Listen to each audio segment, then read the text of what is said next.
So our final speaker is part of this grown-up conversation we've been having. Dan was at Davos, and in November I went to COP29. And at COP29 we saw the first Green Digital Declaration being signed, and the Green Digital Declaration was part of a Green Digital Initiative across COP. I'm going to invite to the stage Tomas Lamanauskas. Now, Tomas is a force behind this and also helped bring us into this conversation and enabled Open UK to table an addendum to the declaration, asking that the principles of it be implemented with a backbone of open technology. Tomas is the Deputy Secretary General at the International Telecoms Union, and I'd like to welcome him to the stage.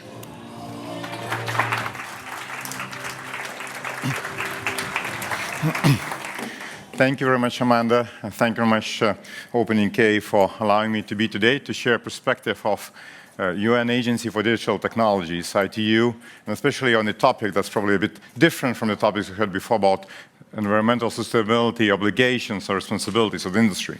Well, usually I speak to the audiences where me, being without a tie, counts as severely underdressed. And also where people usually talk about tech, but don't do it. So it's really the big refresher here to speak actually to the technology community, the people who actually develop the technologies that are forefront of the societal changes that are here today.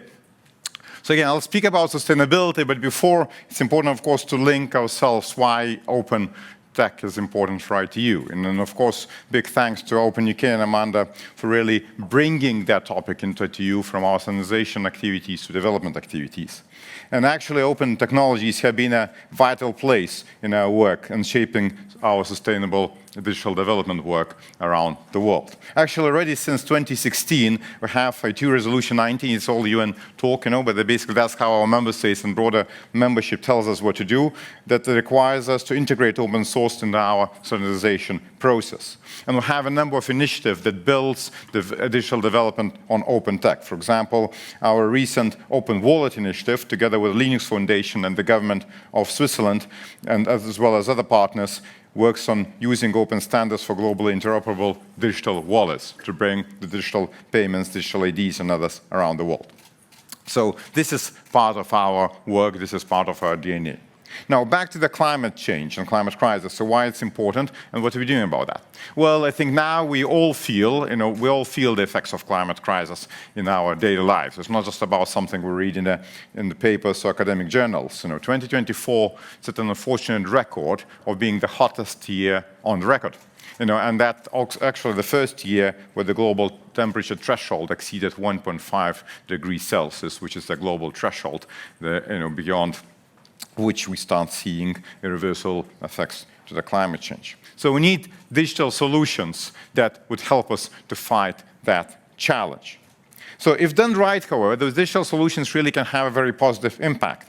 For example, artificial intelligence is estimated to be able to save 5 to 10% greenhouse gas emissions by 2030 worldwide, which is equivalent of the emission of the European Union. Smart energy grids, smart transport, smart cities all depend on AI optimization, digital connectivity, and other digital technologies. Enhanced satellite imagery improves weather forecasting and our ability to monitor our planet's climate.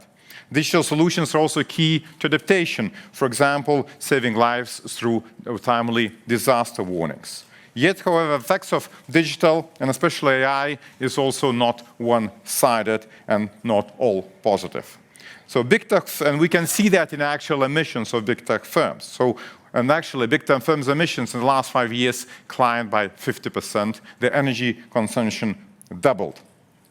And that's mostly because of investments in AI computing power in data centers needed to support that.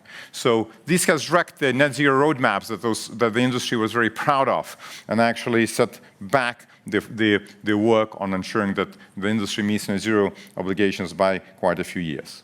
We, of course, see the new developments just last week, discussions on such models as DeepSeek, and, again, based on open technologies that actually have some promises on actually reset that game again by requiring much less energy and to develop these AI models and to develop these technologies. However, the jury is still out whether that actually will mean that as they aggregate, the industry will lose less. Like there's a lot of people now talk about Jevons paradox, but something more efficient actually is being used much more, and whether that could actually be that into play this time as well.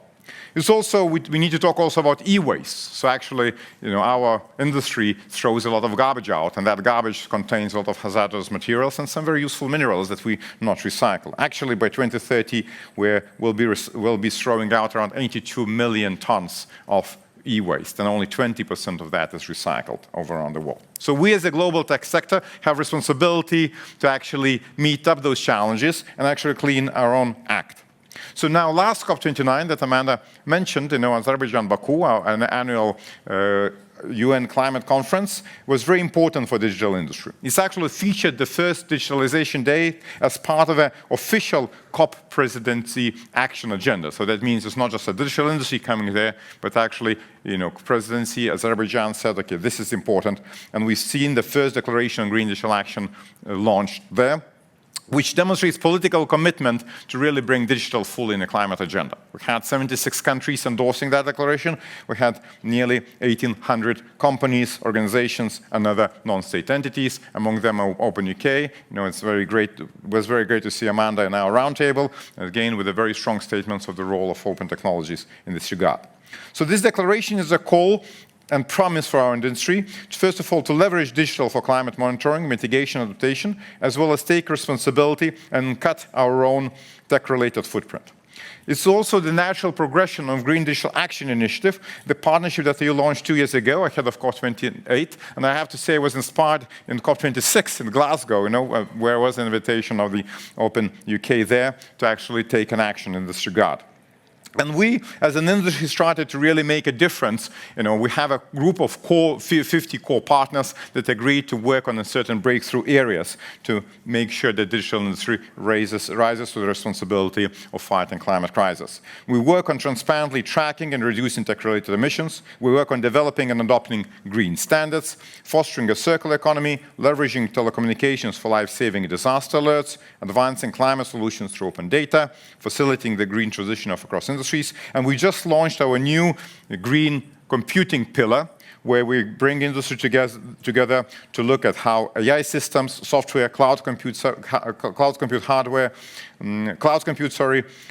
hardware, data centers, as well as communication infrastructure could achieve net positive climate impact and help build a green digital future for everyone. So the declaration also calls as well for building resilient digital infrastructure, investing collaboratively in the eco-friendly technologies, and encouraging sustainable consumer practices. This hasn't started in a vacuum, as I mentioned. ITU already, as an organization, before that, had a long-standing work on green standards and green technologies. Our suite of standards includes such recommendations as ITT recommendation L1470 that outlines the global tech industry's pathway to net zero. We also work on specific areas, for example, on recommendations on boosting energy efficiency in data centers, as well as also help assess the tech impact, the impact of the technology in reducing and measuring greenhouse gas emissions across different sectors. Also, when we work on mainstream technologies, for example, 6th generation, now we all see 5G on the corner of their phones. Now in 5 years or so, we'll start seeing 6th generation technologies. So again, in this work, we also now, for the first time, integrated sustainability as a core design requirement. We're also working through our development work on green technologies as well. For example, by issuing Practitioner's Guide for Green Data Centers, we also have a Climate Action Innovation Factory and AI and Machine Learning Challenges. We invite startups and young innovators across the world to participate and provide climate solutions. So now, of course, from terms of milestones, we look forward to the COP30 in Brazil, where we again believe that digital will play a very important role. I actually was just last week in Brazil advocating for that, and he had very strong promises in this regard. However, it cannot be just showing up to the event. It actually has to be about making real difference.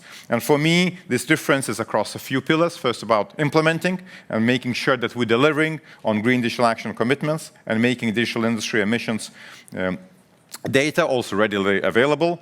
It's on mainstreaming, meaning that digital needs to be part of the core digital climate agenda, and digital needs to be fully reflected in national determined contributions. That's an instrument how the economies make sure that they transition to the sustainable future, as well as scaling. So we moved now from initial 50 partners to nearly 2,000 stakeholders. Now we need to engage tens and hundreds of thousands and hopefully millions of companies. And I hope this engagement of me today is a part of that.